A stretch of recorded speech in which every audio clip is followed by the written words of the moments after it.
Assalamualaikum warahmatullahi wabarakatuh. Perkenalkan, nama saya Swada, NIM 6211111021 dari kelas PJKR 3A. Nah, di sini saya akan menjelaskan mengenai Pancasila dalam kajian sejarah bangsa Indonesia.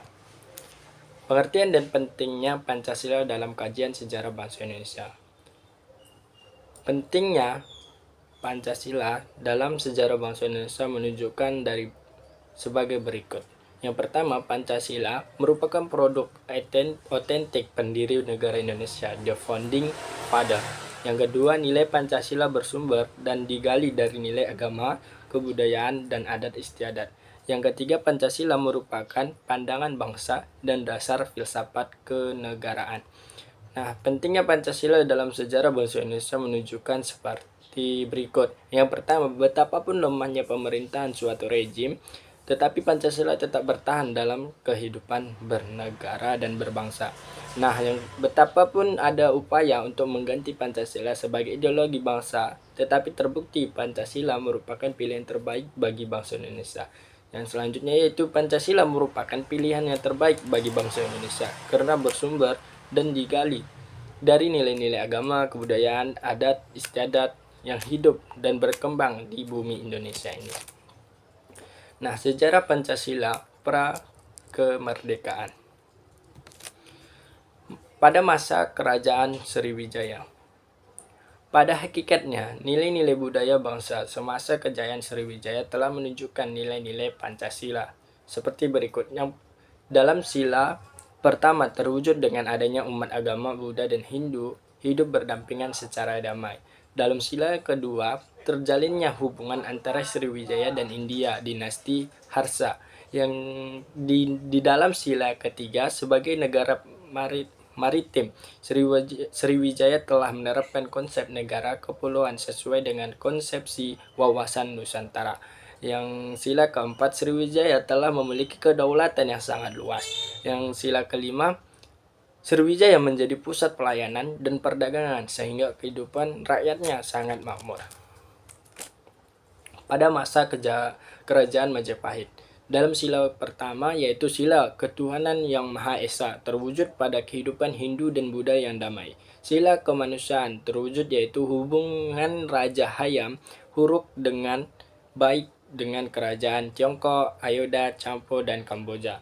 Sila ketiga terwujud dengan keutuhan kerajaan Majapahit, khususnya Sumpah Palapa yang diucapkan oleh Gajah Mada. Sila keempat terlihat sebagai nilai-nilai musyawarah dan mufakat juga telah dilakukan oleh sistem pemerintahan kerajaan Majapahit. Yang sila kelima yaitu keadilan sosial sebagai wujud dan berdirinya kerajaan beberapa abad yang tentunya ditimpang dengan kesejahteraan dan kemakmuran rakyatnya. Nah, perjuangan bangsa Indonesia melawan penjajahan yang pertama yaitu pada perjuangan sebelum abad ke-20 pada permulaan abad ke-19 dalam memperkuat kolonialisme. Penjajah Belanda menguatkan sistem yang semula berbentuk persoalan yang dengan dagang partikuler yang bernama VOC berganti dengan badan pemerintahan resmi yaitu pemerintahan Hindia Belanda. Kemudian Belanda mendapat perlawanan dari Patimura, Imam Bonjol Diponegoro, Pangeran Antasari, Baharudin Jalante, Anang Agung Made, Tengku Umar, Tengku Cikditiro, dan Sisimangaraja.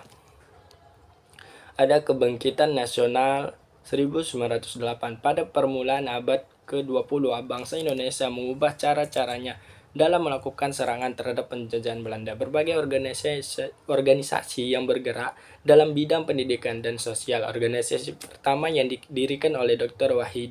Wahidin Sudirohusado yaitu Budi Utomo.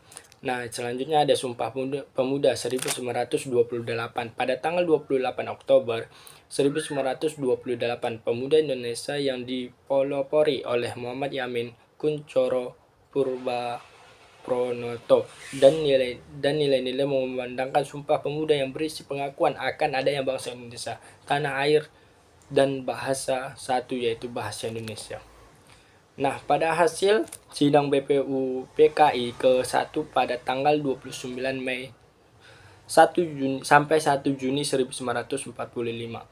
Yang pertama dari Muhammad Yamin yaitu Pri Kebangsaan 2 pri kemanusiaan, 3 pri ketuhanan, keempat pri kerakyatan, yang kelima kesejahteraan rakyat. Dari Mr. Supomo, yang pertama teori perorangan, kedua teori golongan, ketiga teori integralistik. Yang keempat ada Insinyur Soekarno, yaitu nasionalisme, yaitu kebangsaan Indonesia. Yang ketiga internasionalisme, peri kemanusiaan dan mufakat. Yang ketiga kesejahteraan sosial. Dan yang terakhir ketuhanan dan kebudayaan. Itulah hasil dari BPUPKI ke-1.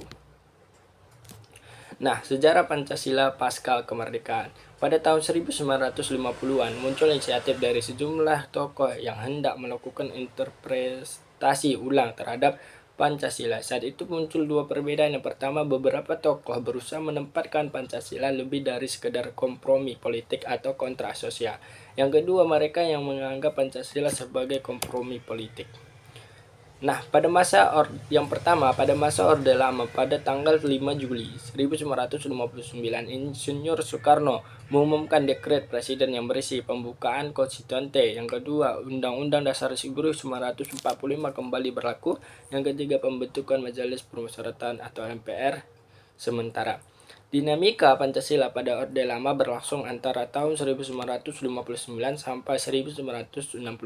Pada masa itu, Insinyur Soekarno berhasil membawa Pancasila dikenal oleh dunia melalui pidato di sidang PBB yang berjudul Membangun Dunia Kembali. Nah, Pancasila yang kedua ada Pancasila masa Orde Baru. Tahun 1968, Presiden mengeluarkan yaitu yang pertama ketuhanan yang Maha Esa, 2 keadilan sosial bagi seluruh rakyat Indonesia, 3 persatuan Indonesia, 4 kerakyatan yang dipimpin oleh hikmah kebijaksanaan dalam permusyawaratan perwakilan, 5 keadilan sosial bagi seluruh rakyat Indonesia. Nah, yang ketiga ada asas tunggal Pancasila. Asas tunggal Pancasila menurut Deleernor adalah mengingkari kebinekaan masyarakat yang memang berkembang menurut keyakinan masing-masing. Dinamika Pancasila pada masa Orde Baru adalah masa jabatan Presiden Soeharto 1966 sampai 1998. Orde Baru lahir dari penyimpangan yang dilakukan oleh pemerintah sebelumnya, yaitu pemerhatikan kehidupan bernegara yang tidak berdasarkan Pancasila dan Undang-Undang Dasar 1945. Yang keempat ada Pancasila di era Reformasi. Dinamika Pancasila pada era reformasi lahir dengan semangat menghapuskan pengalaman-pengalaman buruk penyelenggaraan pemerintah sebelumnya. Di awal reformasi, Pancasila telah dilupakan banyak orang. Nah, sekianlah dan hasil presentasi saya akhiri. Assalamualaikum warahmatullahi wabarakatuh. Sampai jumpa di next video.